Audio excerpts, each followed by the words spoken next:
Hi friends, ಎಲ್ಲರಿಗೂ ನಮಸ್ಕಾರ. Welcome back to my YouTube channel.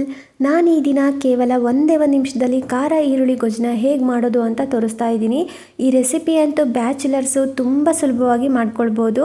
ಹಾಗೆ ಬಿಸಿ ಬಿಸಿ ಅನ್ನದ ಜೊತೆ ಚಪಾತಿಗಂತೂ ಸೂಪರಾಗಿರುತ್ತೆ. ಬನ್ನಿ ಹಾಗಾದರೆ ಪಟಾಫಟ್ ಅಂತ ಈ ಖಾರ ಈರುಳ್ಳಿ ಗೊಜ್ಜನ್ನ ಹೇಗೆ ಮಾಡೋದು ಅಂತ ನೋಡೋಣ. ಮೊದಲನೇದಾಗಿ ಖಾರ ಈರುಳ್ಳಿ ಗೊಜ್ಜು ಮಾಡೋದಕ್ಕೆ ಈರುಳ್ಳಿ ಹಾಕ್ಕೊಳ್ತಾ ಇದ್ದೀನಿ. ಚಿಕ್ಕದಾಗಿ ಕಟ್ ಮಾಡ್ಕೊಂಡಿರೋದು ಈರುಳ್ಳಿ ಸ್ವಲ್ಪ ಜಾಸ್ತಿನೇ ಹಾಕ್ಕೊಳ್ಳಿ. ಹಾಗೆ ಚಿಕ್ಕದಾಗಿ ಕಟ್ ಮಾಡ್ಕೊಂಡಿರೋ ಕೊತ್ತಂಬರಿ ಸೊಪ್ಪು ಹಾಕ್ಕೊಳ್ತಾ ಇದ್ದೀನಿ. ಹಾಗೆ ಒಂದು 4 ಹಸಿಮೆಣಸಿನ್ಕಾಯಿನ ಹಾಕ್ಕೊಳ್ತಾ ಇದ್ದೀನಿ ಖಾರಕ್ಕೆ. ಹಾಗೆ 1 ಟೇಬಲ್ ಸ್ಪೂನು ಖಾರದ ಪುಡಿ ಹಾಕ್ಕೊಳ್ತಾ ಇದ್ದೀನಿ. ಹಾಗೆ 1/4 ಟೇಬಲ್ ಸ್ಪೂನು ಅರಿಶಿನ ಪುಡಿ, ಅರ್ಧ ಟೇಬಲ್ ಸ್ಪೂನು ಧನಿಯಾ ಪುಡಿ, ಹಾಗೆ ಅರ್ಧ table spoon garam masala powder, ಹಾಗೆ ರುಚಿಗೆ ತಕ್ಕಷ್ಟು ಉಪ್ಪು ಹಾಕ್ಬಿಟ್ಟು ಸೈಡಿಗೆ ತಿಟ್ಕೊಳ್ಳಿ. ಹಾಗೆ ಕುಟಾಣಿಗೆ 1 ಟೇಬಲ್ ಸ್ಪೂನಷ್ಟು ಹುರಿದು ಸಿಪ್ಪೆ ತೆಗೆದಿರೋ ಶೇಂಗಾ ಬೀಜ ಹಾಕ್ಕೊಳ್ತಾ ಇದ್ದೀನಿ. ಹಾಗೆ 1 ಗೆಡ್ಡೆ ಬೆಳ್ಳುಳ್ಳಿನ ಹಾಕ್ಕೊಳ್ತಾ ಇದ್ದೀನಿ. ಈಗ ತರಿತರಿಯಾಗಿ ಪುಡಿ ಮಾಡ್ಕೊಳ್ಬೇಕು ನಾವು ಕುಟಾಣಿಕೆಯಲ್ಲಿ. ನೋಡಿ, ಈ ರೀತಿ ತರಿತರಿಯಾಗಿ ಶೇಂಗಾ ಬೀಜನ ಕುಟ್ಬಿಟ್ಟು ಇಟ್ಕೊಂಡಿದ್ದೀನಿ. ಈ ಪೌಡರ್ನ ನಾವು ಮುಂಚೆನೇ ಈರುಳ್ಳಿ ಮತ್ತು ಸ್ಪೈಸಸ್ ಎಲ್ಲ ಹಾಕಿ ಇಟ್ಟಿದ್ವಿ ಅಲ್ವಾ, ಆ ಬೌಲಿಗೆ ಹಾಕ್ಕೊಳ್ತಾ ಇದ್ದೀನಿ. ಸೊ ಹಾಕಿಬಿಟ್ಟು 1 ಟೇಬಲ್ ಸ್ಪೂನಷ್ಟು ಬಿಳಿ ಎಳ್ಳನ್ನು ಹಾಕ್ಕೊಳ್ತಾ ಇದ್ದೀನಿ.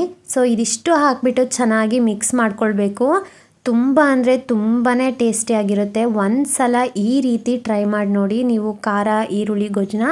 ತುಂಬ ಅಂದರೆ ತುಂಬ ಚೆನ್ನಾಗಿರುತ್ತೆ. ಈಗ ಚೆನ್ನಾಗಿ ಮಿಕ್ಸ್ ಮಾಡ್ಕೊಂಡಿದ್ದಾದಮೇಲೆ ಗ್ಯಾಸ್ ಮೇಲೆ ಒಂದು ಚಿಕ್ಕ ಕಡಾಯಿನ ಇಟ್ಕೊಂಡು ಕಡಾಯಿಗೆ 1-2 ಟೇಬಲ್ ಸ್ಪೂನಷ್ಟು ಎಣ್ಣೆ ಹಾಕ್ಕೊಳ್ತಾ ಇದ್ದೀನಿ. ಎಣ್ಣೆ ಕಾದ ನಂತರ ಒಂದು ಅರ್ಧ ಟೇಬಲ್ ಸ್ಪೂನಷ್ಟು ಸಾಸಿವೆ ಹಾಕ್ಕೊಳ್ತಾ ಇದ್ದೀನಿ. ಹಾಗೆ ಸ್ವಲ್ಪ ಕರಿಬೇವಿನ ಎಲೆನ ಹಾಕ್ಕೊಳ್ತಾ ಇದ್ದೀನಿ.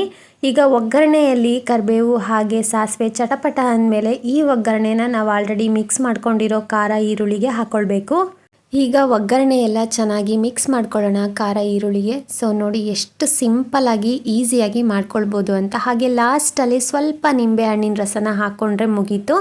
ಈಗ ಒಂದ್ಸಲ ಚೆನ್ನಾಗಿ ಮಿಕ್ಸ್ ಮಾಡಿಕೊಂಡ್ರೆ ಖಾರ ಈರುಳ್ಳಿ ಗೊಜ್ಜು ಒಂದೇ ಒಂದು ನಿಮಿಷದಲ್ಲಿ ರೆಡಿ ಆಗುತ್ತೆ. ನೋಡಿ ಎಷ್ಟು ಸಖತ್ತಾಗಿರುತ್ತೆ ಅಂದರೆ ಒಂದ್ಸಲ ಈ ರೀತಿ ಟ್ರೈ ಮಾಡಿ ನೋಡಿ. ಈ ಗೊಜ್ಜನ್ನು ಅನ್ನಕ್ಕೆ ಬೇಕಾದರೂ ಹಾಗೆ ಹಾಕ್ಕೊಂಡು ಊಟ ಮಾಡ್ಬೋದು, ಅಥವಾ ಮೊಸರಿಗೂ ಕೂಡ ಮಿಕ್ಸ್ ಮಾಡಿಕೊಂಡು ಊಟ ಮಾಡ್ಬೋದು. ಮೊಸರಲ್ಲಿ ಮಿಕ್ಸ್ ಮಾಡ್ಕೊಂಡು ಊಟ ಮಾಡಿದರೆ ತುಂಬಾ ಚೆನ್ನಾಗಿರುತ್ತೆ. ಒಂದ್ಸಲ ಈ ಖಾರ ಈರುಳ್ಳಿ ಗೊಜ್ಜನ್ನ ಟ್ರೈ ಮಾಡಿ ನೋಡಿ, ಪದೇ ಪದೇ ಮಾಡ್ಕೊಳ್ತೀರಾ, ಅಷ್ಟು ಸಖತ್ತಾಗಿರುತ್ತೆ. ಸೊ ನಾನಿಲ್ಲಿ ಬಿಸಿ ಬಿಸಿ ಅನ್ನದ ಜೊತೆ ಸರ್ವ್ ಮಾಡ್ಕೊಳ್ತಾ ಇದ್ದೀನಿ. ಅನ್ನದ ಜೊತೆಗಂತೂ ಸೂಪರಾಗಿರುತ್ತೆ. ಹಾಗೆ ಚಪಾತಿಗೂ ಕೂಡ ಸಖತ್ತಾಗಿರುತ್ತೆ.